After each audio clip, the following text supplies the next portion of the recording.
Good evening, everybody out there in the world. Welcome to another one of these Light and Land virtual tours.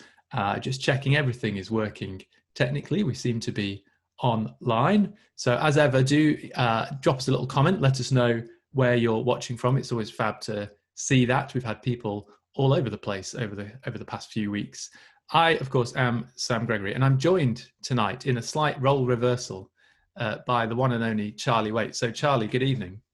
Good evening, Sam, and good evening to everybody. And looking forward to this role reversal. I'm going to look after Sam. My main purpose is to find out about Sam, about his likes and what kind of photography he loves and his trip to the Dolomites. So I'm looking forward to interviewing you, if we can use that word, very much indeed, Sam. Fantastic. And it is a strange one. The hunter becomes the hunted tonight. So I'm hoping Charlie's going to take it easy with me. But we've got the usual sort of layout. There's a good number of images we're going to talk through and some of my background, as Charlie has said.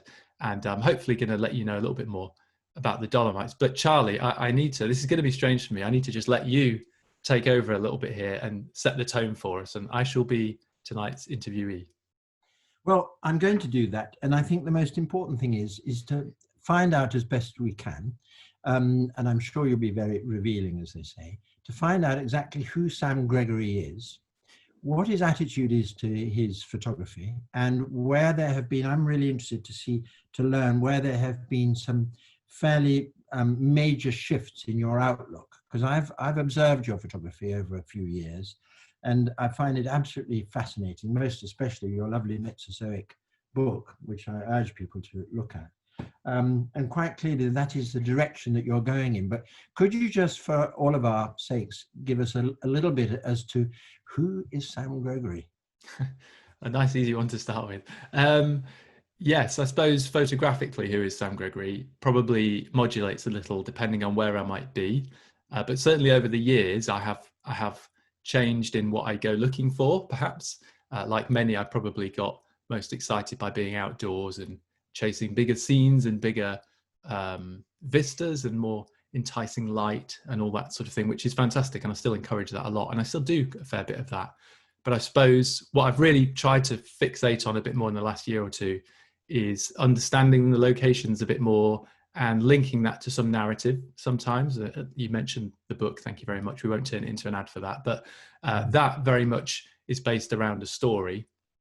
And I suppose now I'm really realizing that what excites me is to find a story, be it something prehistory, history, or modern day, and that should inform my creative decisions in the landscape, perhaps. And I suppose with the Dolomites, it is a very fascinating place because of its geographical location and obviously its prehistory as well. I won't bore everybody with that now. I'm not wholly qualified to do that either, but it's been there in some form or another, obviously, for hundreds of millions of years through ice ages and all sorts of things. So on the tour, I do try and talk to people a little bit about what we're looking at.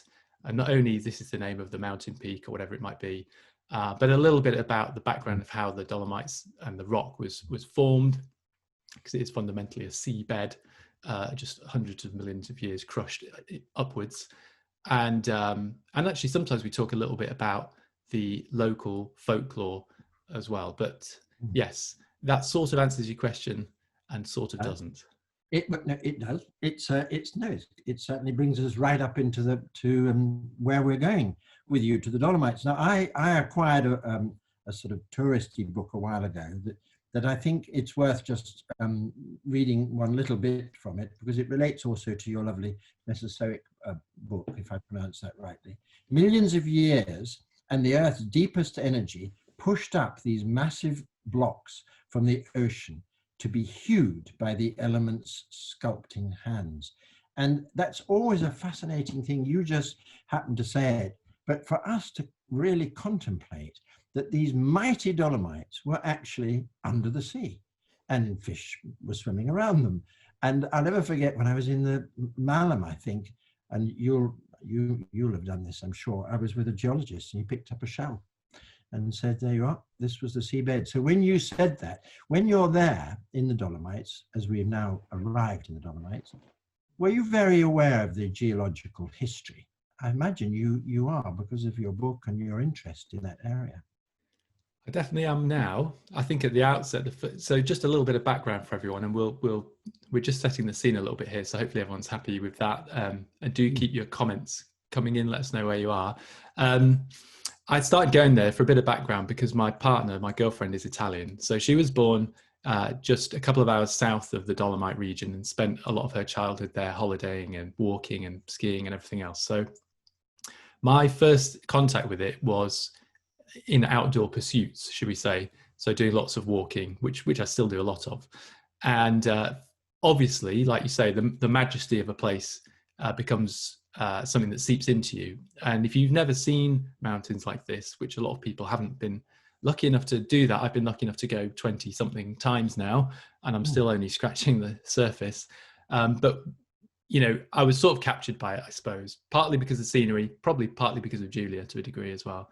And so as my photography developed in the landscape, there's been a union of my photographic development and my appreciation of the place as well. And the two things have probably grown together. And actually, if I sort of throw to this particular image that we're looking at, this is of the Alpe di Susi, which is where we spend the last night on the tour that we run, which is in June. Obviously, we've not been able to do it this year, but we are booked for going next year. And I wanted to show this image at the beginning because for me, although it's a very powerful and evocative place, there are plenty of times where really it's about tranquility.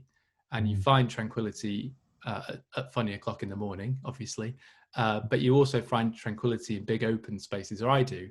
Some people can be quite scared by big open spaces and they find they're happier in smaller spaces. But so I really wanted to show that although a lot of the images people might see from the Dolomites are of huge rocks glowing purple and orange, you know, in sunsets, and there's nothing wrong with that, but my relationship probably with it is different, and hopefully that comes out in the images.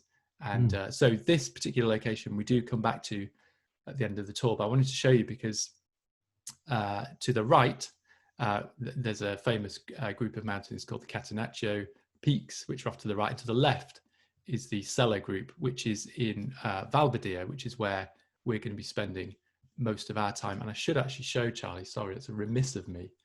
I should show people the map quickly, shouldn't I, as well?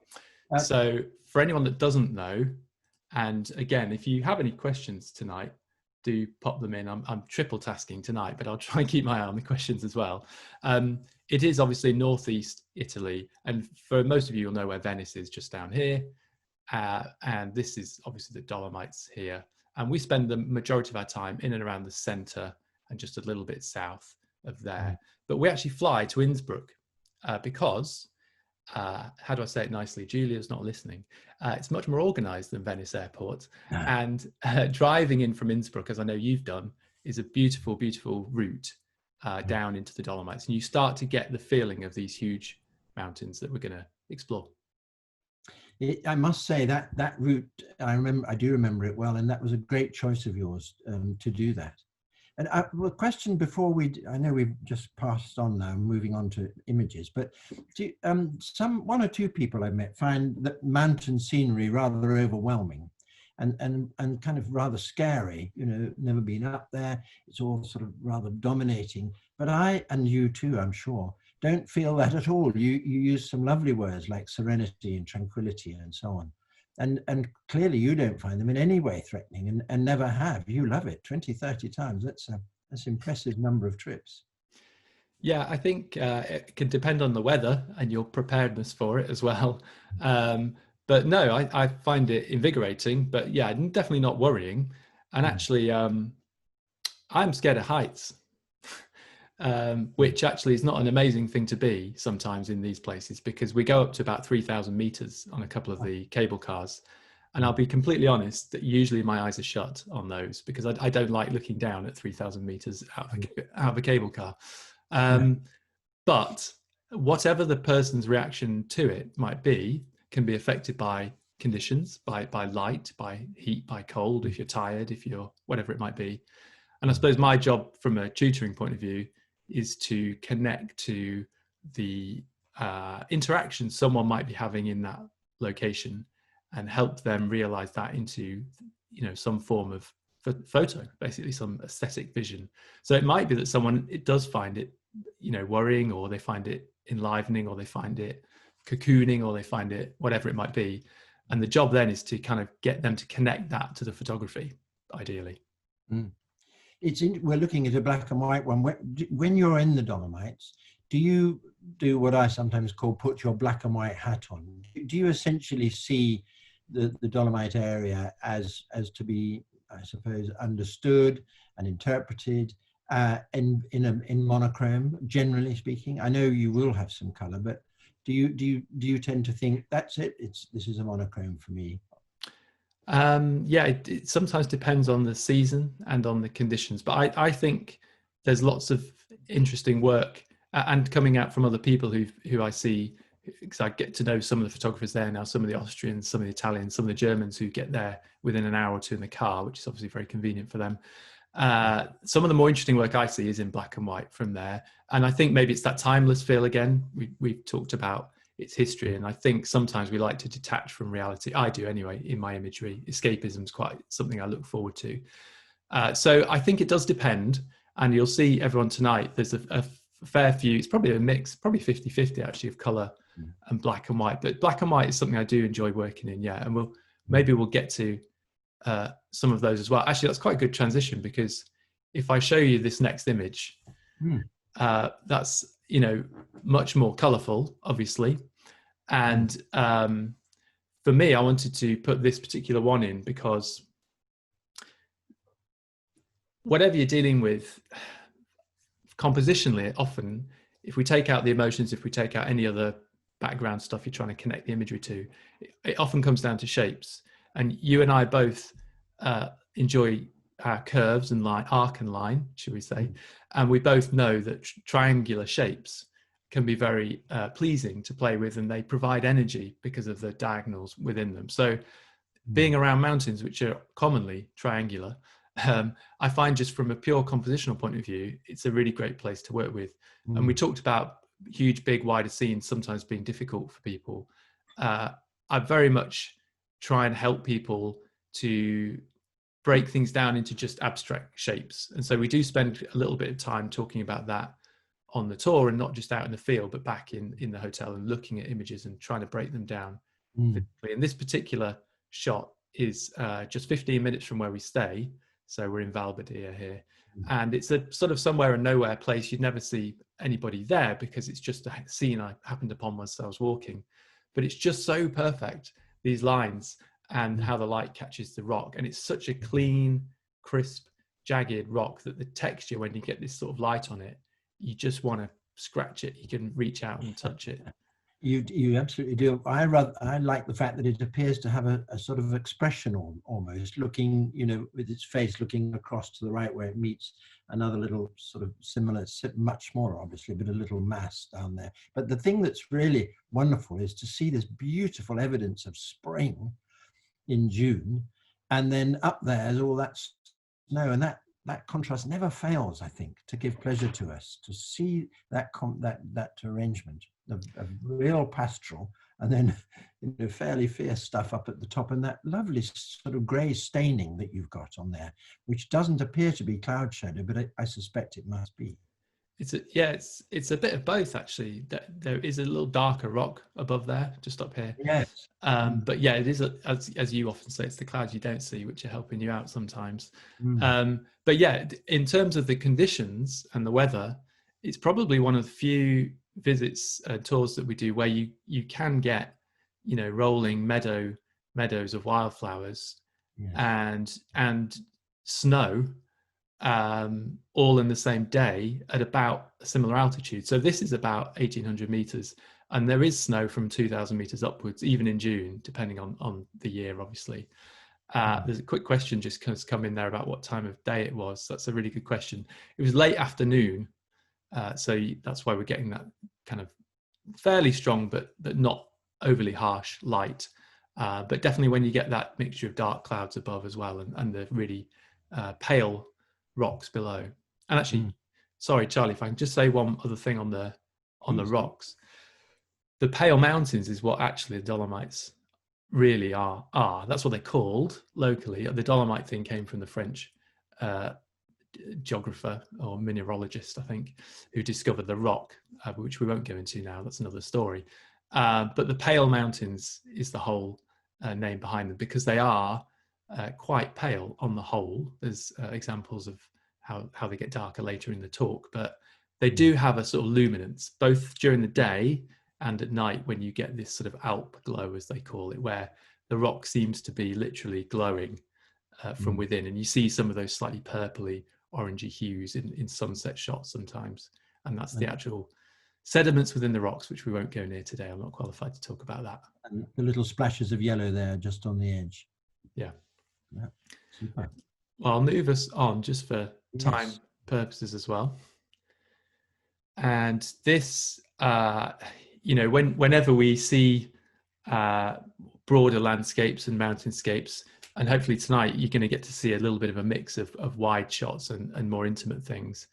But I try and treat the two the same. It's still a fundamental arrangement of shape and color and tone, whether you're dealing with something that's tens of miles across or 10 centimeters across, I suppose. And for me, this sort of pastel-y dusk was just beautiful, because it was very calm, and hopefully the colors within it reflect that, which I was trying to get as true as I could to this very subdued sunrise, which actually didn't disappoint at all. It was exactly what I wanted.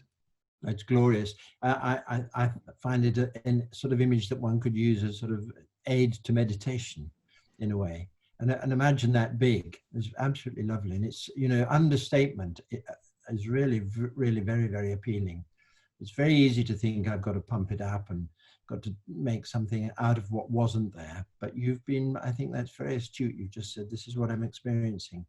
And it's evocative of your mood and how you felt at that moment. It's truly, really glorious. Love it. Love it. I think the other thing, when you're dealing with the big wide, just even from a small technical point, when you're dealing with these big wide scenes, often I will use, narrower aspect ratio. So this is a 16:9. Some people would use 2:1. But if it's something quite far away and you really want the story to be left to right, you're trying to give that sense of expanse because of what that means to the viewer, then that's just a quite neat way to kind of compose that and deal with it as well. But this is actually looking west, sort of out to the far edge of the Dolomites, to Bolzano down here in the southwest. And it's that, I've said earlier, I really have only scratched the surface, even though I know it really, really well, certain parts of Dolomites especially, but it's never ending. And because of the mountains and how the weather conditions change around them, it's impossible to recreate anything, which can be frustrating sometimes, but actually it can be nice, because every time you go is going to be different, basically. Have you experienced storms in the Dolomites? I imagine you have, probably fairly dramatic storms, I'm sure. Yeah, I mean, rapidly changing. Even in June, but because of the altitude and where we are, you will get some days where in the afternoon it builds up and you get 2 or 3 hours of pretty heavy rain. So but I love that. I mean, I go looking for that, because often that's where the dramatic light is and the mood is. And I mean, people who may have know some of my work, they'll know I spend a lot of time here in the winter as well, which it definitely suits the more monochromatic look. But I would actually say I've become very fond of this summer period because of its versatility. Perhaps it does actually offer you a lot of different shooting possibilities. And access. Funny, because I was actually, just a quick one and then we'll move on from this image, but someone asked me on a tour last year that we're due down to Puglia in the south of Italy. They said, I'd love to do the Dolomites, but I don't think I could hack the physicality of it.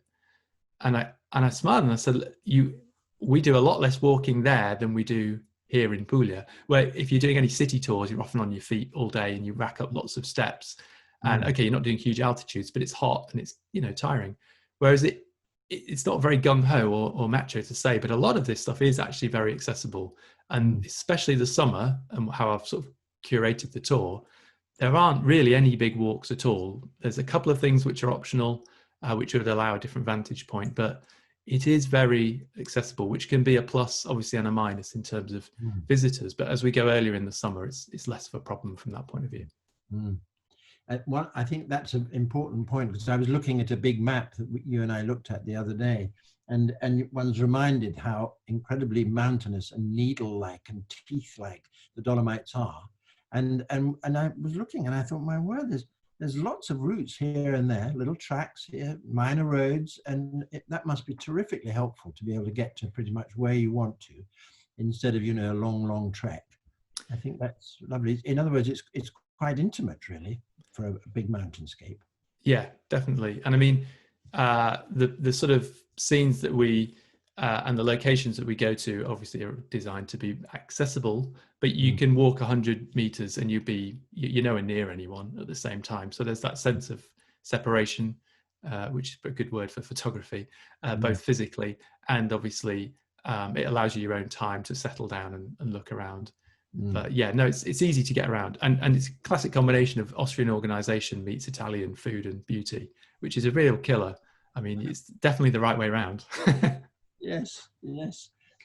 I'm rather fond of this one, because I've seen it before, and it's fascinating how one's eye goes to one little solitary tree in the top left-hand corner, not quite the top left-hand corner, the second range or the second layer. That's it. And just a little dark one. It's so strange how that happens. And then you read into the rest of it and find that it just fades away and fades away and fades away to absolutely nothing. And I do love that. I love that layering. And black and white really does convey that subtlety very well, doesn't it? I remember you and I once, I mentioned, what was it? The absence of color distills the image to its essential qualities. Rather a fanciful term. But golly, this one really does demonstrate that principle really well. Yeah, I think especially, you know, there's a few ways obviously to treat black and white, but when you have these subtle gradations of tone, hopefully it brings that element of depth in, which obviously we're always looking for. So not always, but you know, a lot of the times we're looking for in the landscape, which through our camera is very 2D, obviously. But this idea of letting things just disappear down here is where it's all about for me. Obviously, there's overlapping patterns and curves and, you know, waves, and there's other things we'll see later where we talk about flow and energy. But I like to play with this concept of things just kind of going to infinity. And there's a couple of examples in here, but in the winter, that's always great to do as well, because you get heavy snowstorms. And so you really often can't see the edge of the frame or the edge of the element. And I think often what we can't see is as or more interesting than what we can see, perhaps. So if you're having strong side light, or there's haze, or there's mist, obviously a lot of us like working in those conditions, but perhaps finding where that vanishing point is and introducing a vanishing point can be just a nice little motif to play with sometimes. No, absolutely, absolutely. I think it has a really lovely sense of mystery to it, for the reasons you've just said, because there are things that are not there, and we like to, you know, we like to wonder what is there. There's a little hint of, just the slightest hint of pinky orange band going across about 2/3 of the way up, and then it's repeated again. Lovely, really lovely. I think some of these you might find, and this is a little bit my style, and some apologies for anyone who's after seeking huge vistas. There's some huge vistas later, don't worry. But probably a lot of my work is somewhere and nowhere in a way, you know, in that I like to be inspired by the place and understand more about the place. But then, you know, there's sometimes a moment where you just have a great deal of joy making sense of shape, you know, and I think probably you and I share this to some degree. Maybe one of us is more coherent and on top of that, but I've got time yet. But wrangling with things in the frame, you know, you can be bent over or peering through the viewfinder and, you know, just trying to make sense and interlocking everything. I think for me, I've really realized in the last couple of years, that's a huge thing for me. The print at the end and understanding the work at the end and everything else is all good. The action of going out and finding places is enjoyable if it's somewhere you love. But that 30 minutes or however long it might be, you know, fiddling with one composition, just making sure everything balances is something you can't buy, something you can't bottle. And I suppose that's what I try and encourage with anybody, guests who come out with me in various tours, is to hopefully give them that golden time of exploration that's being creative, that's testing their visuals, making them think about space and depth, And really, because you can't get that anywhere else in life. And when you get it and you tune into it, it's just something else, really. It is. It's sublime, and you don't really want to leave, do you? I sometimes compare it to cooking a meal. My mum used to cook really elaborate meals and loved the process of cooking, but rarely ate the food that she cooked. It was for her guests to enjoy, and that process of cooking gave her great pleasure. And that, I think you've really articulated it really well. It's the making, it's the observing, the noticing, and you've done that terribly well here, Sam. Well, this is a slightly weird one because this is up on the edge of where we stay. It's actually a cable car ride up, which we sometimes we do, sometimes we don't go to. And actually, I'll point out that apart from the last 3 images tonight, all of these have been done on my travels generally, but they are locations that we do visit. Obviously, when you're with the group, it's not time to be shooting; it's time to be helping. But this at time of year, you do get this snow still dotted around, and so in the upper parts of the frame there, I just thought it was quite interesting to play with that. And what's that rock doing there? And this just terrible line here, and the lovely flowing lines all between. So it's a photographer's photo. Let's say that perhaps it's not going to be something that the general public are going to take huge enjoyment, I don't think, from. But I suppose the point of me putting it in this was that a lot of what we do needn't be always about the end result, although we want satisfaction from that, but about the process of being aware and visually receptive to shape as well. You put it terribly well. There's all sorts of little points of interest in that one. Oh, light, look at that lighting.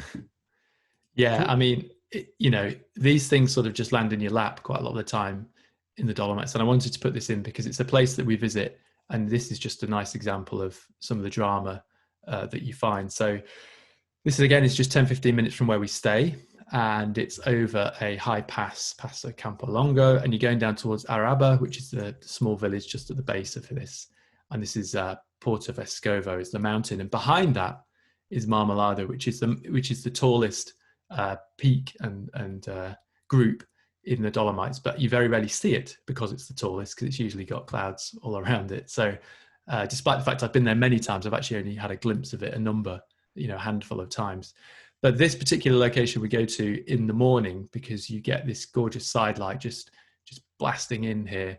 And yeah, hopefully it's another lot of triangles. Everyone's going to think I'm triangle mad. But you mentioned about the teeth, the sharp pinnacles.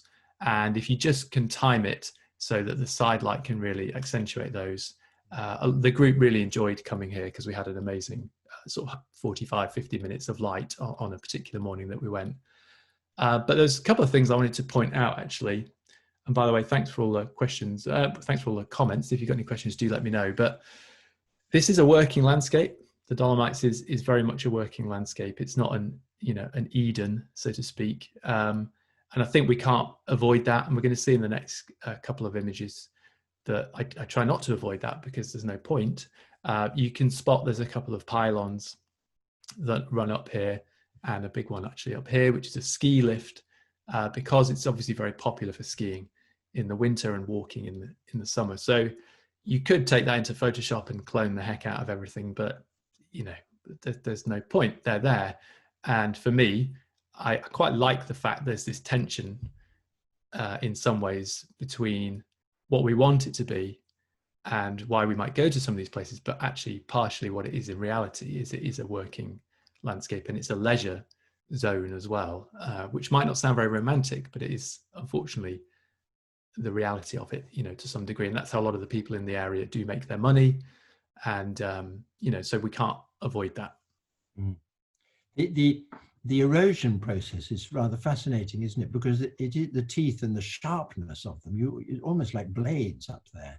And it is rather fascinating because erosion process has different effect on different mountains, different rocks. And I'm certainly not a geologist, but it is fascinating to see those incredibly sharp points, aren't they? I mean, amazing.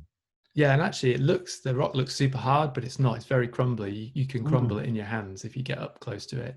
And actually there's places I've been to multiple times now over sort of 10 years of going backwards and forwards, where now they are literally different peaks because things have fallen away. So obviously with the ice pack and the frost and within the peaks, especially higher up, if they thaw if it's a particularly warm summer or if it's a particularly mild winter, and you get these huge, literally, 100-foot slabs of rock just dropping off the side, which is obviously can be dangerous, so not where we are, obviously.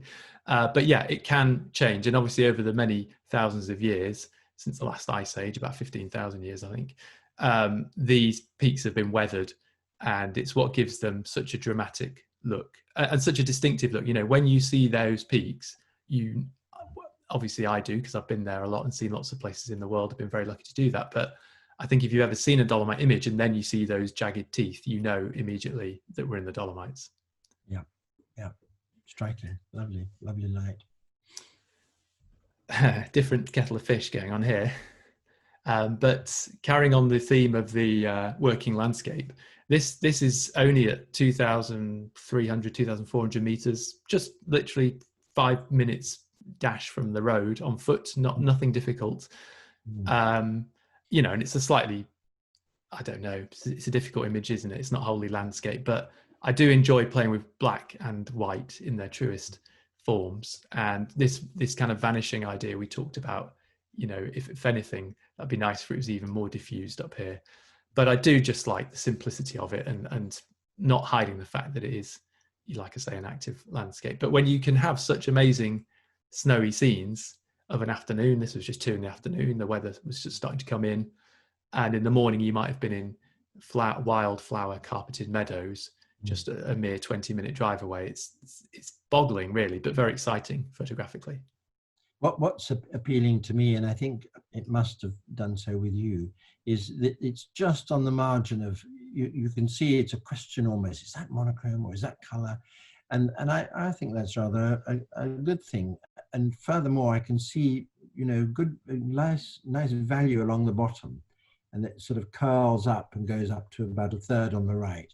And the only thing that tells you that it's color, or from where I am, is again those lovely little hints of pink.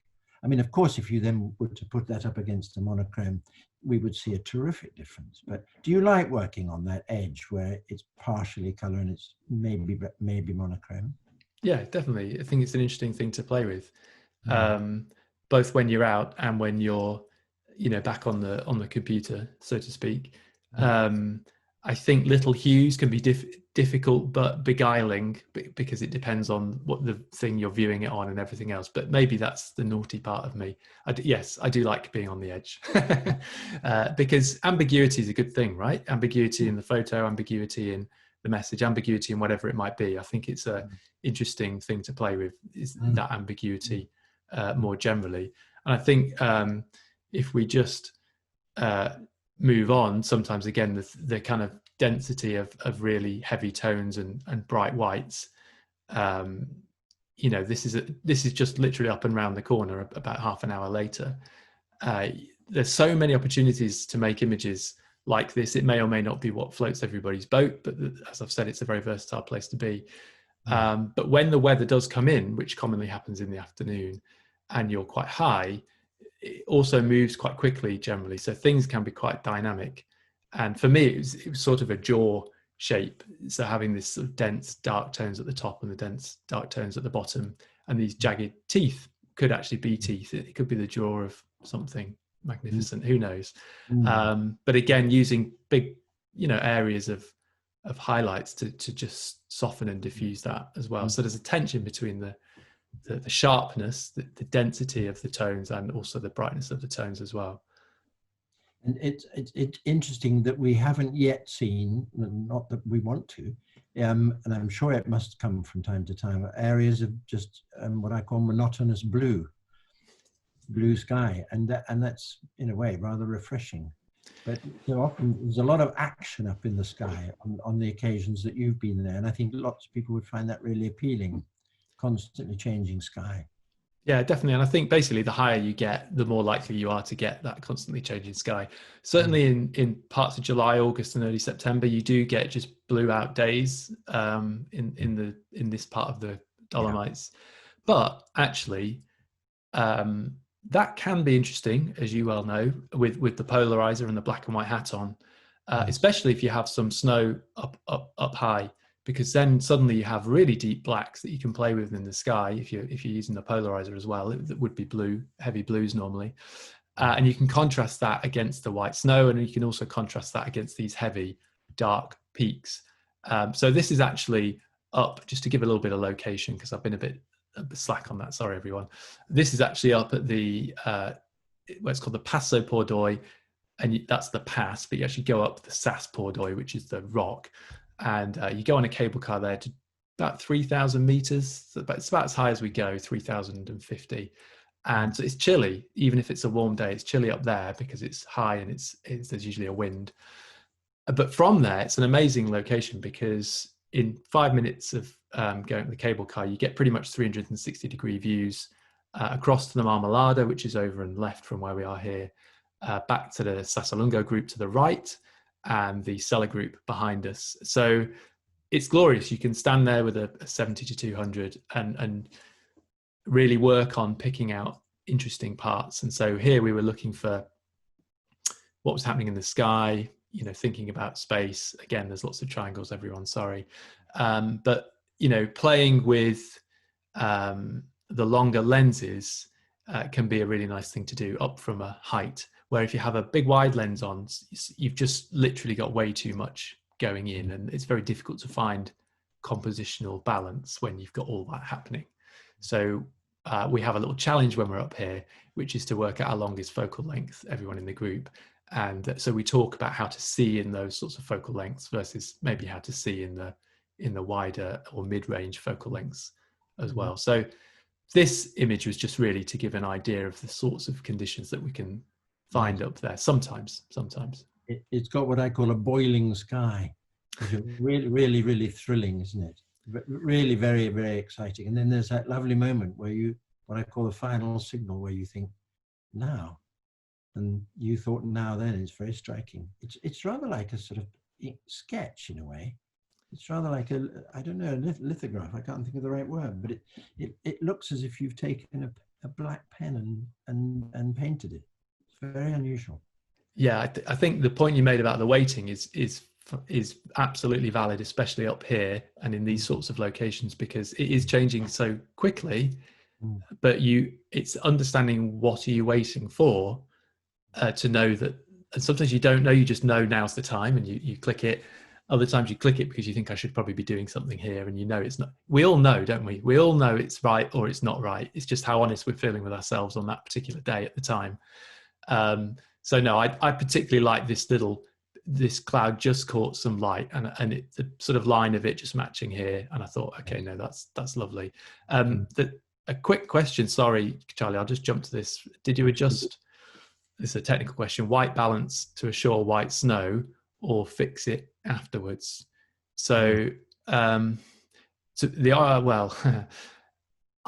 generally, a lot of the time up here, I'm walking around with my camera already in black and white mode. So the preview mode is black and white through the viewfinder, because I have a mirrorless camera that allows for that with a red filter on. So when I know I'm in these conditions, yes, white balance does affect the black and white a little bit as well, but I tend to leave it on auto white balance. But if I was there in the day and I was shooting color, and we do with the group, I do talk quite a lot about white balance checking whilst you're out and about. So I would always try and get it as close as I can at the time, but you can only really trust the quality of your screen, which may or may not be particularly good, but it is easy to solve afterwards. I think the main thing I would say technically about shooting these things is to really make sure you are shooting, it's a horribly used phrase, isn't it, but to the right. I try and shoot it fairly high key if there is snow, so that I'm not having to do a lot of bringing those up afterwards. I want them fairly bright without clipping anything, because the blacks can be made blacker very easily for me. I'm going to move us, Charlie, just for time, because I'm conscious of the fact we could go on here. So, oh my word. Do you like this? This is a Marmite one. Well, I do, because I immediately hear, and not that I'm very clued up with classical music, but I immediately hear Wagner. It's really, really dramatic. I mean, it's really hard to separate it from music. Isn't that the funniest thing? The moment I saw it, I had a great big piece of music thundering across. It is fascinating, really fascinating. Pretty threatening, but it is intriguing, really is. And I love these little bits of pink that you've got. They just appear, they're very subtle. I think people can see it on the screen. There are two little areas which is just pinky orange. And I really love that very So, much. so this is actually sunrise at the top of the Gardena Pass, which is very close to where we stay. And most people are usually looking that way because all the light is on the rocks behind. But we played a bit with just breaking all the rules, and it came up because someone was asking about shadows. So this is actually one that I did shoot while I was there, because there was a lot of questions about lifting shadows, and I really wanted to sort of punch home the thing that sometimes you have to let shadows be shadows, and we can use shadow blocks like this area here as a positive thing, and you can still have depth because this is slightly less shadowy. It's still shadowy. But what the worst thing to do here would be to pull all the shadow detail out of that. That would just be horrific, because it exists as a shadow. And so I really wanted to play with that. Shooting with the sun is just behind here. And so when you get that positioning, it can be just an interesting thing to play with, again, towards black and white. But yeah, I like the Wagner thing. I'm going to take that and I'm going to move us to if I may add to the incredibly important point you made about shadows, they want to be shadows. They are shadows. And there is a sort of obsession, isn't there, about shadow detail. And that's where I always think you're messing with God's light. HDR can be absolutely crucifying, really, to an image, because I think you really mentioned it. It puts light into a shadow that didn't ought to be there, as they say. And I think that's really what's special about these photographs. Let it be as it was, and let the viewer accept that and deal with it, instead of I've got to have shadow detail everywhere. Yeah. There's a couple here I want to get to. I'm just going to answer a question from Ali that's come in. She says, I love it when it's a day with fluffy detailed clouds, but do you prefer a clear or cloudy sky? Do you think it makes the mountains stand out more if it's clear, especially on a black and white photo? Because there's a few questions there, so I'll do my best. But I prefer mood, rain, horrible clouds, moving fast, and nastiness. Sometimes up at that altitude, you get some haze, which makes it difficult because it can change the image, and it can be difficult from a white balance point of view as well. Everything can get a little bit blue looking because of the altitude. But to answer the question, I'm happier if it's moody, but clear sky we can work with definitely in a different way. So I think it's about being flexible to what's there. The worst thing to do is hope for something else. That's just painful to yourself. You have to kind of roll with what's in front of you and pull out what you can and react to it accordingly, I suppose. Hopefully that answers your question a little bit. Charlie, I wanted to get these in because we've talked a lot about the vistas, haven't we? And I will hurry us to some more because we otherwise we'll run out of time. But I do try and make time on this trip and lots of other trips to have just moments with places that are much more intimate and much more steady. So we've talked about conditions changing, whereas this is just a small stream. I stumbled across it one day whilst walking. It's just a really lovely pinch point where there's a lot of water going through at this time of year. And so after a few days of looking at big, huge views, I think it's just nice to change gear completely and get people to think about understanding flow, physical flow, obviously, but flow within a frame. And water is a great place. You and I both love shooting near water because it's ever changing and malleable. And so it's a terrible thing to say, but this is my sort of favorite image from all of these, because it goes back to the thing we talked about. You could really look at something and start to see in slow motion sometimes, and you can start to decode what's happening in the water. And for me, it's the act of that observation which I find most interesting. And perhaps because I'm a control freak, I can control it a bit more. Whereas if you're in mountains and there's clouds and sky changing and everything else, you can find yourself rushing a little to things, which doesn't always give the best work. I think it's so graceful, and the word rhythm comes to mind. And I think what's so exceptionally clever of you here, because I think a lot of us sometimes get this wrong, but it's partly because it's trial and error, which I think essentially is shutter speed. Can you imagine what if you'd just been a fractionally slower? I wouldn't have seen these silver threads, fractionally slower. And if you'd been faster, it might have been a little bit too literal. Just for us, can you tell me what the sort of surface area is? Are we looking at something, 10 inches wide, or are we looking at something, 10, I don't know, 10 by whatever, or are we looking at a fairly larger expanse of water? I'm glad you asked, because that ambiguity is something I'm trying to work with quite a lot in these sorts of things. It's about, sorry? We don't need to know, but it's no, it's about 6 feet wide, left to right. Oh my word. Yeah. I thought it was about a foot.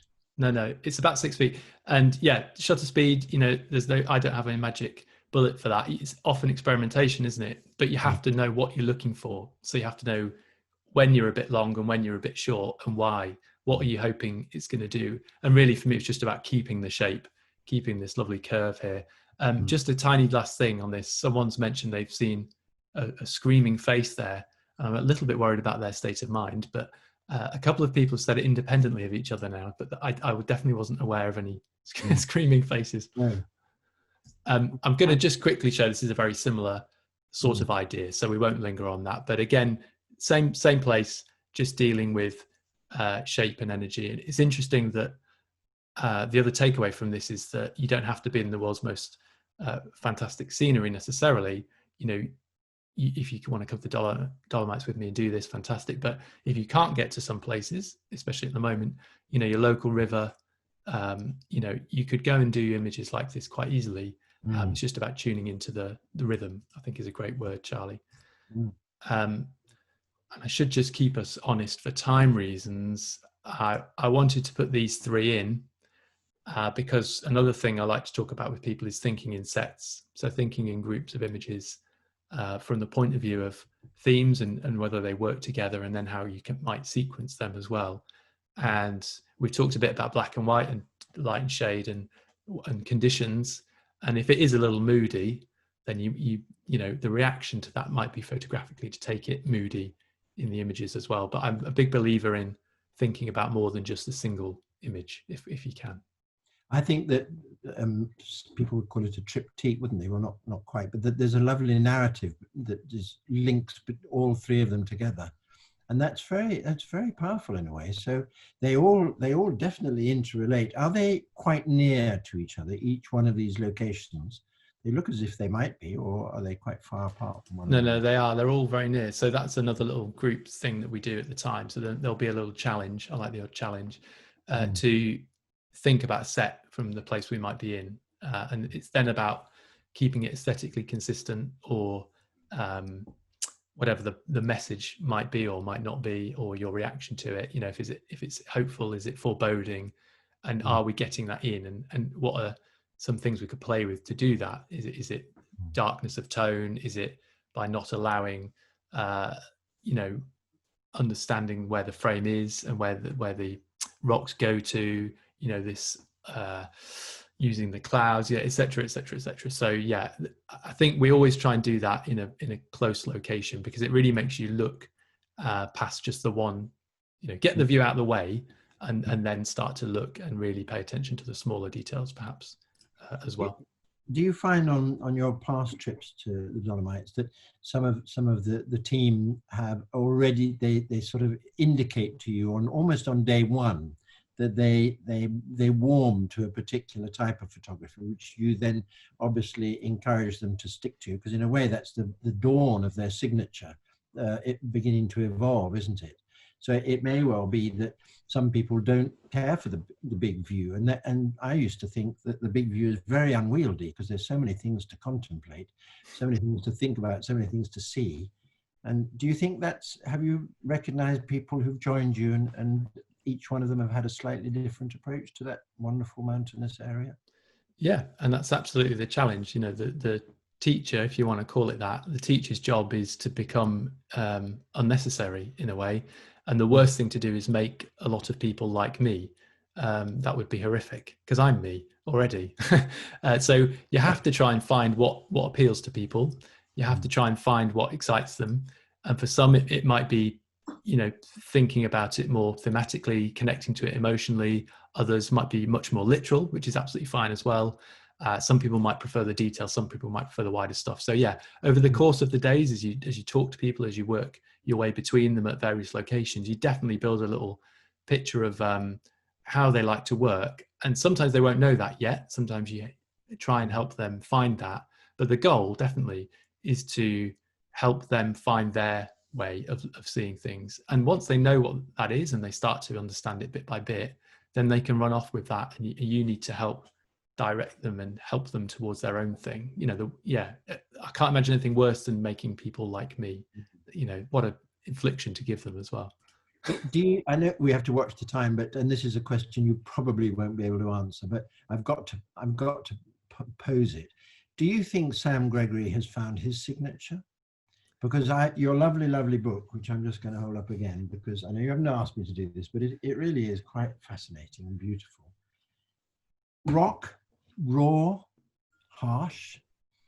There are no end of words I could use. Do you think you have found your signature? Because we're seeing some really fascinating work here that I think I could say, yeah, that's Sam Gregory.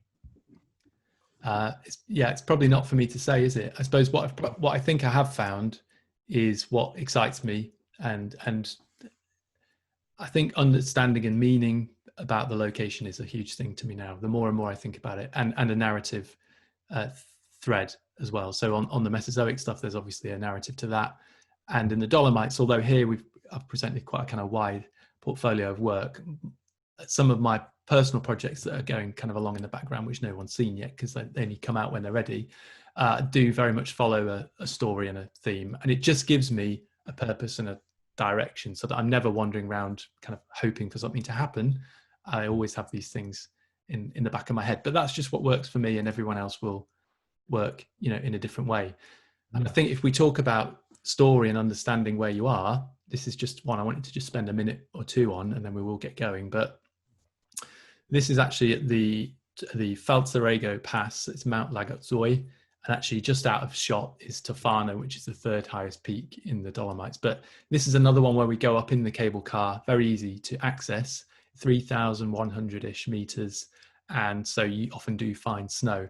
But this particular mountain in this pass was very important in World War One, because the Austrians and the Italians battled over it for a number of years, literally going yards at a time, making extremely slow progress backwards and forwards, shelling each other. It was horrific, really. And I know it's not a particularly fun topic for an evening, but you've got to know, and you've got to be aware of these things. And so actually we have a tour guide that meets me up there, and Andreas, his name is, who I know from that area, and he comes in his full Austrian World War One outfit, which is all good fun. But he really explains what happened and the hardship of it. And I thought that was just really important, because then the group and the photographers who are up there with me understand what this location is, other than just a pretty landscape sometimes. And then they can start to react to how they might shoot. If we're thinking back to those times and how cold people would have been up there in the winter in their thin wool army, clothing. And so we got treated to these kind of dank conditions, and I've been up there a lot of the time and it's cloudy. And so you react to it. So I suppose I'm always excited to react to something I might know about the location. And I think that's something as landscape photographers we could use more of, potentially. Yes, that it's very easy just to be like a vulture, isn't it? Swoop in, take what you want and leave. And somebody says, what was the Dolomites like? And don't know anything about the history. So one needs to have a bigger grasp, really, because it enhances the whole experience, doesn't it? Yeah, and actually, just as a final point on this one, it's called Falzarego because that's false king in Italian. So actually, there's other meanings here to do with the folklore of the king who sold out his people and watched them above here as they were overtaken. But that's another story that I tell people up there. So you'll have to come with us to know that one. I'll get us to the final location, because the last sort of 48 hours or 36 hours we spend on the Alpe di Susi, which is where we were on that very first black and white image. And again, just totally different vibe, even though this is all from same sorts of times of year. And you get this green rolling pasture. It's a high alpine pasture. It's the largest high alpine pasture in Europe. And it's amazing, basically. And I've talked to people about this before, and I'm sometimes a little flippant because I've been there quite a lot. But if you've never been, and you're about to see in a minute what's looking the other way, it is absolutely stunning. And it is one of those places that you just have to embrace the majesty of. It is absolutely, it's like sort of green bays, isn't it? And bumpy and lumpy, and those sort of bare patches. It's quite extraordinary, because often green has not been, for many people, a popular color. I always remember blue and green should not be seen without a color in between. I don't know where that came from. But I think that's very striking. There's a lot of yellow in there too, isn't there? And then you've just got those little soft bits of blue above. It's absolutely lovely. Yeah, I think for me, it's the lovely lines and the it's like a sea, isn't it? It's moving like a sea would, like waves would, but obviously it's not moving. But there's that feeling. But green, I love green, and I think film wasn't always great with green. That's probably where the scared of green thing came from. But for me, I quite enjoy it. But if this location, as we come to the last couple of pictures, and thank you everyone who's stayed with us. And if you do have any final questions, I'll try and grab those as I go, as I multitask. This is the Sasso Piatto, which just means flat rock. It sounds beautiful, doesn't it? But it just means flat rock. And this is one of the 3 peaks in this Alpe di Susi of the main vista view, which many people will have seen, and you're going to see in a minute as well. But again, it was a great situation of just some inclement weather passing. And whenever you get these inky grey, and I've seen images from you, Charlie, even here in Dorset on that border up near Mere and the downs around there, whenever you get this inky grey in the sky and some sunlight coming through, it's a great thing to play with, isn't it? It is. No, it certainly is. And that I'm going to say you're gifted, but it's being alert and what I call visually agile, which you jolly well were on that day. I mean, I'm sorry, but look at the timing. There it is, that little puffy cloud just saying, "You want me here?" And there it is. And I was like, little tiny things like the diagonal of the cloud, the top right, is not far off the same diagonal as the mountain peak, and which you obviously knew. And things like that just give a little sense of order. And that dark sky, absolutely super. Inky blue, marvelous. Yeah, we talked about texture. You know, when you get this beautiful side light, it's that's really what excites a lot of people, and me too. And I completely understand that. The last couple of images I had to put in because this was the shot last year when we were on the tour. I mean, crikey, I couldn't have asked for a more bonkers end.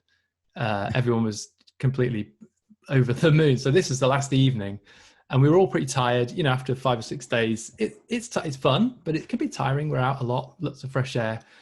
And I said, look, you know, let's get out. It's fantastic. Whatever happens, even if it's flat, we'll have a great time. And literally for an hour, it went completely berserk. There was double rainbows. There was light here, there, and everywhere. And so I was delighted because everyone got an absolute kick from it. And it is majestic, you know. And although I do lots of different work and more intimate stuff, sometimes more abstract stuff, you know, this was one actually for me, with quick snap, and then I just enjoyed it. And being there is the excitement here for me. But a pretty stunning location. And I haven't even shown you what happened in the morning yet. We're getting to that. But you've taken us there. That's the strength, because the image evokes your experience, which we now are being privileged to receive. It really is. It's absolutely thrilling. In fact, that's rather a good word, isn't it? Thrilling. For the Dolomites, generally speaking, it's thrilling peaks, thrilling light, thrilling atmosphere, you know, courtesy of the clouds that you've shown us. So the variety of landscape is one thing, but then the conditions are another. And it's just being there to capitalize on both and bind them both together to great effect. And I think you've done that admirably. I really do. Well, actually, in that group, and we'll flip to the last image. But in the group, 3 of the guys had never been to the Dolomites before, and 3 of the guests, and even on the drive in from Innsbruck, there was just oohs and ahs, and I feel guilty that we've got this actually very accessible and close. You feel like it should be on the other side of the world or something, but it isn't. It is accessible. Everyone's very nice there. The food's great. The hotels are great, and I genuinely think it's the most exciting visual place in Europe. Scotland has great parts, don't get me wrong, Wales, and the Pyrenees is interesting, but really just for full out thrilling, exactly, Charlie, you can't beat this. And this was our last morning. I should have put in, on the way home, I took a picture in Southampton train station at about 11 at night when I was waiting in the rain, and I sent it to Julie, my partner. I said, this is where I was this morning and this is where I am now. And you forget sometimes we're very privileged. We do travel to different places locally in great light and obviously further afield, and you forget sometimes just how soul enriching it is to be in places like this at this sort of time. And we couldn't have ended on a better morning. Fantastic light. Yeah. And those darling little punctuations everywhere. I mean, I know a lot of people would reject this. A lot of photographers reject this compliment when people say it's just like a painting.